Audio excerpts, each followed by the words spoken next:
우리 오전에도 감사합니다 얘기 나눴는데 우리 한 주간 사시면서 만나는 분들에게 여러분 늘 감사합니다 얘기하시기 바랍니다. 오늘 기독교 변증학교 8번째 시간입니다. 우리가 지난주에 어떤 얘기했죠? 노아의 방주, 여러분 기억나십니까? 6장부터 9장까지 그 홍수와 홍수 심판과 함께 노아의 방주 얘기를 했는데, 오늘 이어서 11장에 나오는 바벨탑입니다.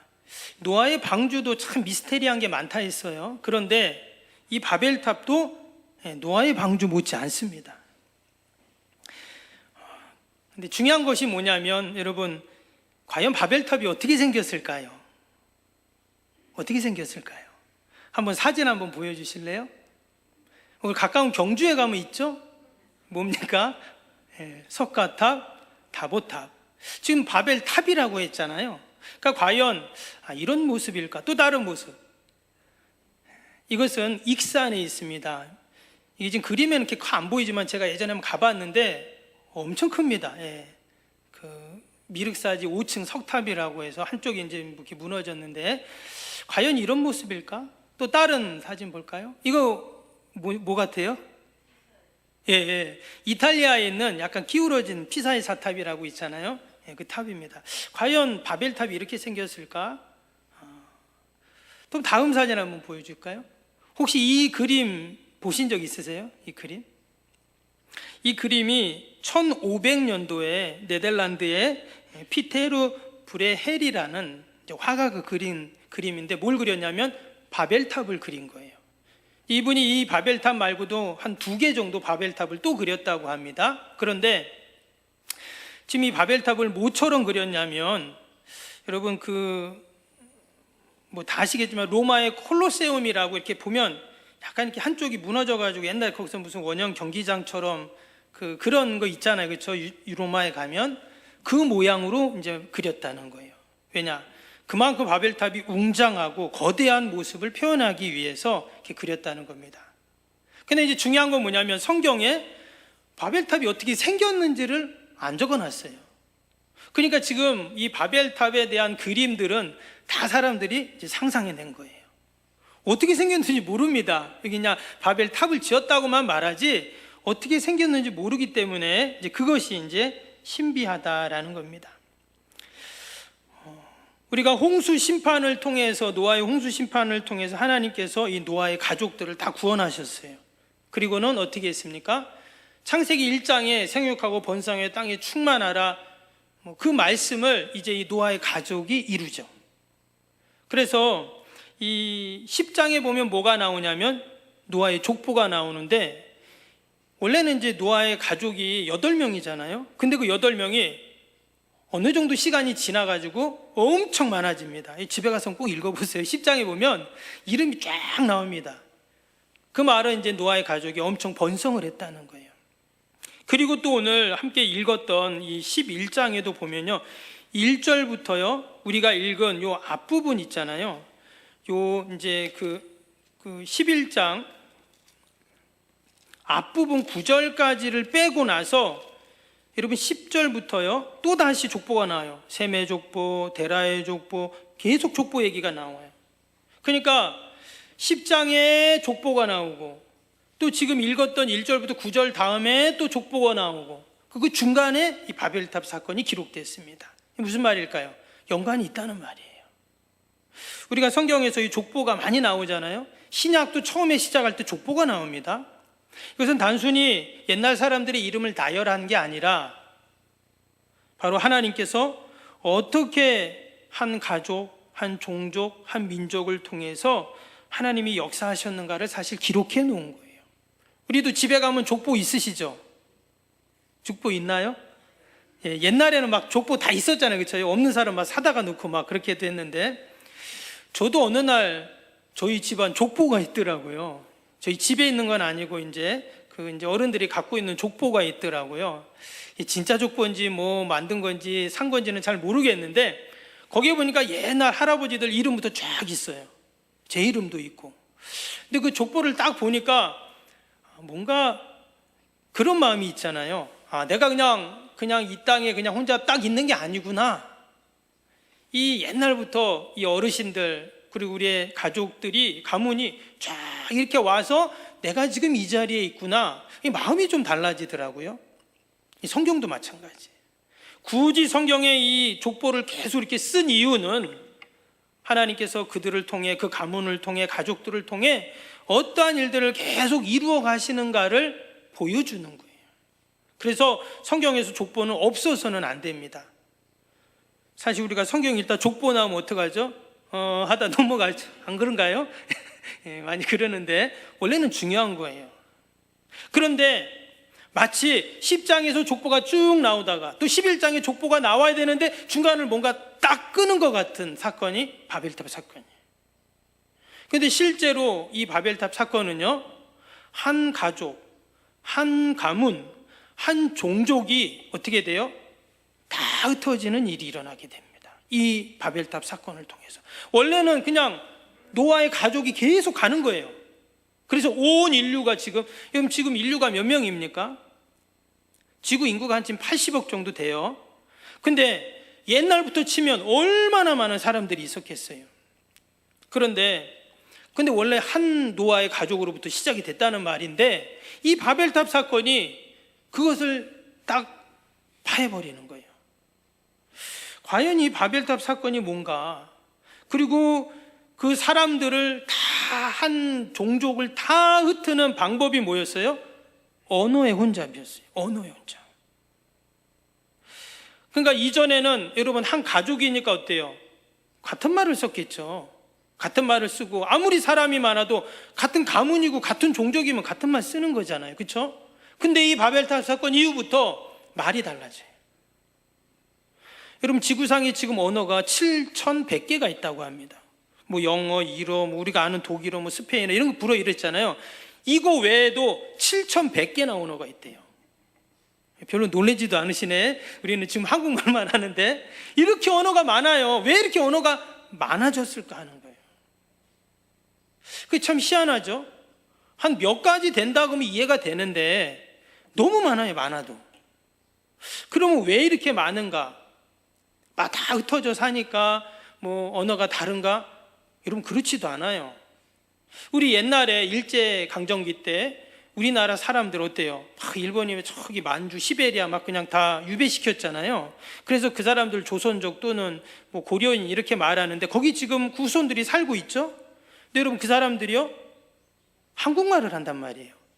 국적은 중국이고 러시아인데 한국말을 해요. 한국 음식을 먹습니다. 그리고 아리랑 노래를 불러요. 그러니까 이게 떨어져 살았다고 해서 다른 말을 하는 게 아니라 다 한 종족이면 하나의 언어를 하게 되고 하나의 가치관을 갖고 하나의 세계관을 갖고 그냥 하나인 거예요. 그런데 언제부턴가 7,100개의 언어가 생겼어요. 근데 그게 뭐라고요? 이 바벨탑 사건이에요. 그래서 우리가 이 바벨탑 사건을 단순히 하나님께 도전하는 사람들이 뭐 탑을 지었나 보다 이렇게만 생각하면 안 돼요. 왜 족보가 쭉 나오다가 중간을 다 끊어버렸는가? 바로 이 바벨탑 사건이 아주 그 중요한 역할을 하고 있습니다. 오늘 2절을 볼까요? 2절에 이런 말씀이 나옵니다. 2절 보면 이에 그들이 동방에서 옮기다가 시날 평지에서 만나 거기 거류하며 그랬어요. 그리고 이어진 3절 4절 서로 말하되 자 벽돌을 만들어 견고히 굽자 하고 이에 벽돌로 돌을 대신하며 역청으로 진흙을 대신하고 또 말하되 자 성읍과 탑을 건설하여 그 탑 꼭대기를 하늘에 닿게 하여 우리 이름을 내고 온 지면에 흩어짐을 면하자 하였더니 지금 사람들이 모여서 뭐를 한다는 거예요? 뭐 건물을 짓는 거예요.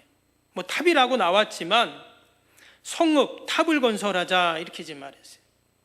아마 아까 그 화가는 이 구절을 보면서 성읍, 탑 생각하고 그 탑이 꼭대기 하늘에 닿게 하자라는 이 구절을 보면서 아까 그 그림을 분명히 그렸을 거예요.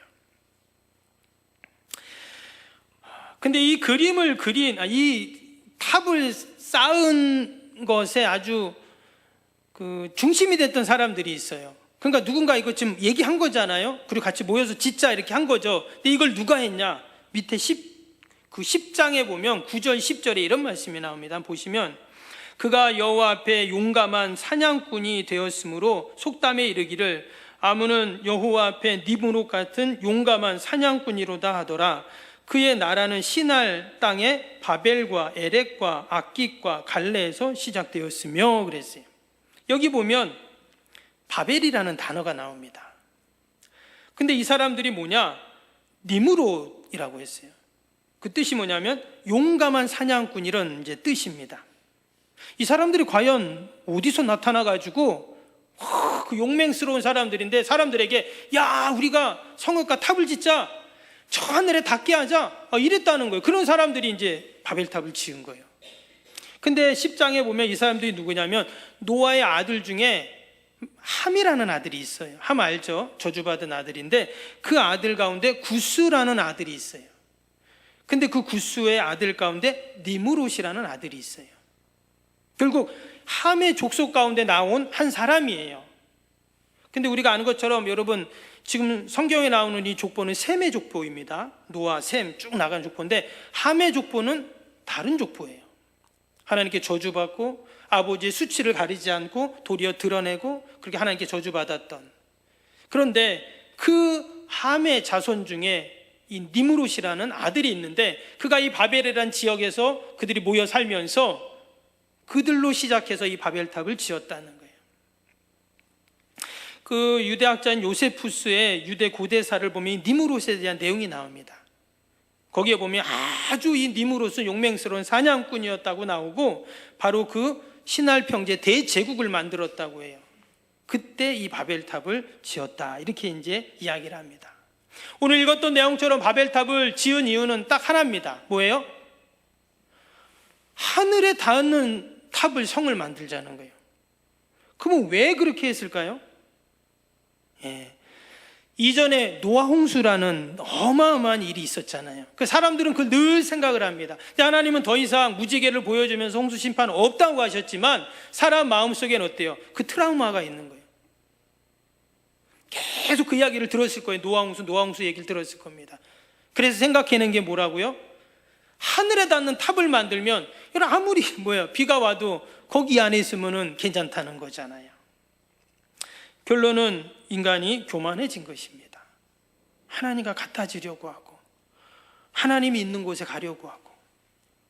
근데 우리가 이것을 보면서 꼭 한 가지 기억할 것이 있습니다. 그것이 뭐냐면 여러분 우리가 주기도문 할 때 늘 뭐라고 하나님을 부르죠? 하늘에 계신 우리 아버지 이렇게 시작을 하잖아요. 하나님 어디 계시다고요? 하늘에 계세요. 이 말은 하나님이 꼭 하늘에 있다는 말이 아니라 어디에 계시든 분이지만 왜 하나님을 하늘에 계신 아버지라고 했냐면 우린 인간은 땅에 있기 때문이에요. 그래서 하나님과 죄인된 인간을 구별하는 용어가 하늘에 계신 아버지. 근데 지금 이 니므롯과 바벨탑을 짓는 사람들은 지금 어떻게 하자는 거예요? 4절에 그랬잖아요. 자 말하되 성읍과 탑을 건설하여 그 탑 꼭대기를 하늘에 닿게 하여. 지금 하늘에 계신 하나님께 닿게 해서 거기에 있겠다는 거예요. 즉 하나님과 같아지려고 하는 그런 마음을 그들이 가졌다는 거예요. 결국 바벨탑을 지은 이유는 그거예요. 하나님과 같아지겠다는. 왜? 우린 용감하니까, 모든 우리가 할 수 있으니까 이런 마음으로 바벨탑을 지은 거죠. 우리가 종종 그런 표현을 쓰잖아요. 비유로 이 시대의 바벨탑과 같다 이런 표현을 우리가 쓰는데, 그렇죠? 인간이 모든 것을 할 수 있다라는 마음을 갖고 교만에서 비롯된 그런 마음인 거죠. 당시 사람들의 영적인 상태를 보여주는 것입니다. 아마 그들은 기술이 좋았을 거예요. 이전에는 막 집으로 지었다 흙으로 지었다 이런 거를 벽돌로 짓고 견고한 그런 재료로 그렇게 이제 지으니까 상당히 기술이 발달한 거예요. 그럼에도 불구하고 결국은 어떻게 됐어요? 짓다 멈추게 됩니다. 왜? 하나님께 도전하려고 하니 하나님이 막으시는 거죠. 여기 한 가지 아주 재밌는 또 표현이 하나 나와요. 그들이 뭐라고 했습니까? 성을 지으면서 4절에 꼭대기까지 닿게 하여 우리의 이름을 내자 그랬어요. 그러면 사람들이 정말 여러분 그 당시에 그런 어마어마한 탑을 보면 뭐라 그래요? 야, 이거 누가 지었냐? 야, 대단하다 이러지 않겠어요? 그러면 니무롯들이 지었대. 그러면 그냥 니무롯이 그다음부터 확 이제 막 인기 상승인 거죠. 즉 하나님의 이름에 자기 이름을 딱 세우려는 거예요. 하나님의 간판을 딱 가로치우고 자기의 간판을 거기다 내걸려고 했다라는 겁니다. 이게 이제 바벨탑 사상이거든요. 그래서 결국 하나님은 그 찬란해 보이는 바벨탑을 흉측한 건물로 이제 만들어 버리십니다. 여러분 건물이 짓다가 말면 어때요? 흉측하거든요. 우리 이렇게 가다 보면 이렇게 아파트 같은 거 짓다가도 이렇게 멈춘 거 있잖아요. 보면 어떻습니까? 펜션도 짓다 멈춘 거 보면 아주 흉물이거든요. 지금 바벨탑이 그렇게 됐다는 것을 지금 보여주는 겁니다. 자기의 이름을 내려고 하고 자기를 드러내려고 하고 하나님의 이름 그 간판을 내리고 내 간판을 거기다 딱 달려고 할 때 이러한 일들이 일어나게 되는 거예요. 마지막으로 또 한 가지가 있어요. 4절에 보니까 뭐라고 했어요? 4절 마지막에 보니까 온 지면에 흩어짐을 면하자 이랬어요. 사람들이 그 바벨탑을 보면서 이제 모일 거 아니에요. 모이면 여러분 사람이 모이면 어때요? 힘이 생기거든요. 그래서 그렇게 모이려고 하고 뭉치려고 하고 하려고 하는 거예요. 당연히 모이면 힘이 생기고 흩어지면 약해지고 당연히 그렇죠. 근데 우리가 하나님의 말씀을 가만히 생각해 보면 하나님은 뭐라고 했어요? 계속 흩어지라고 하셨잖아요.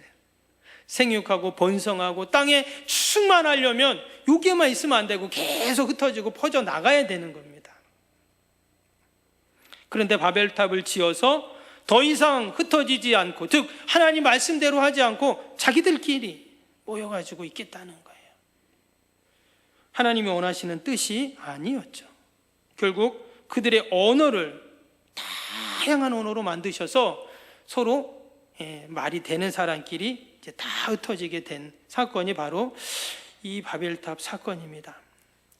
말씀드린 것처럼 이 바벨탑 사건은 하나님이 인간의 그 역사 가운데 개입하셔서 이제 하나님의 역사를 이루신다는 것을 보여준, 한편으로는 심판이기도 하지만 또 하나님의 역사를 이루어 가신다는 것을 보여주신 너무나 중요한 그런 사건 중에 하나입니다. 믿지 않는 사람들은 이 바벨탑 사건을 보면서 그냥 옛날의 하나의 이야기, 신화, 심지어 어떤 학자들은 이 바벨탑은 당시에 제단이었다 이렇게도 말을 해요. 그러니까 사실 제단인 거죠. 그들이 자신들이 하나님과 같아지려고 하는 우상이 되어버렸으니까요. 근데 여러분 세계 곳곳에 보면 지구라트라고 해서 그 우상한테 드리는 큰 탑을 만듭니다. 그 위에 이제 제단을 만들잖아요. 마치 그거다 이렇게도 표현을 합니다. 건축물로 볼 때는 그럴 수 있어요. 그러나 우리가 이 영적인 또 우리가 신앙적인 하나님의 말씀을 통해서 이 바벨탑 사건을 볼 때 앞에서도 말씀드린 것처럼 인류의 인간의 그 교만을 하나님이 막으시고 하나님의 뜻을 이루시고 전 세계로 흩어지게 하시는 그런 하나님의 놀라운 구원의 역사가 이 바벨탑 사건 가운데 있었다 하는 것을 우리가 다시 한번 기억하게 됩니다. 근데 여러분 인간의 안에는요 다 이 바벨탑의 흔적이 있습니다. 그래서 우리가 예수 그리스도를 통해서 우리는 이제 더 이상 이 함의 족보가 아니라 우리 셈의 족보라고 말씀드렸죠. 노아의 가족 가운데. 그래서 이제 저와 여러분은 어느 족보에 들어갑니까? 세상의 족보가 아닌 예수 그리스도의 족보에 들어가는 그런 저와 여러분이 되는 줄로 믿습니다. 우리는 바벨탑을 절대 쌓아서는 안 됩니다. 왜? 셈의 족보이기 때문에. 함의 족보에 들어가지 않았잖아요. 대신 우리도 쌓아야 할 탑이 있어요. 어떤 탑일까요? 믿음의 탑입니다. 믿음의 탑. 믿음의 탑은 바벨탑과는 정반대의 탑이에요. 이런 믿음의 탑은 내가 복음을 들고 어때요? 주님의 사랑을 가지고 흩어지는 자들이에요. 바벨탑은 모인다 했잖아요. 근데 믿음의 탑은요 복음 들고 나가는 겁니다. 그래서 예수님께서 가라, 땅끝까지 가라 이렇게 말씀하셨어요. 그냥 가는 게 아니라 복음 들고 주님 사랑 가지고. 여러분, 저와 여러분이 한 주간도 세상에서 이 믿음의 답을 아름답게 쌓아가는 저와 여러분이 되시기를 주님의 이름으로 축복합니다.